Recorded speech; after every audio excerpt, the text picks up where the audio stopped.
কোনায় আঁকে গোয়াল পোনা, ঘিরি লক্ষ্মীর পাড়া গয়াকে আঁকে ধানের সরা কোনায় আঁকে গো কোনায় আঁকে গোয়াল পোনা, ঘিরি লক্ষ্মীর পাড়া গয়াকে আঁকে ধানের সরা কোনায় আঁকে গো কোনায় আঁকে।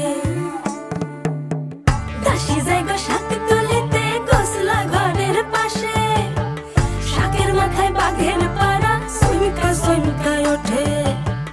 দাসী যায় গো শাক তুলিতে গোসলা ঘরের পাশে, শাকের মাথায় বাঘের পাড়া সুইমকা সুইমকা ওঠে। দাসী আঁকে গো দাসী আঁকে গোয়াল পোনা, কাকের ঠ্যাং বগের ঠ্যাং আঁকে বেকা তেরা। দাসী আঁকে গো দাসী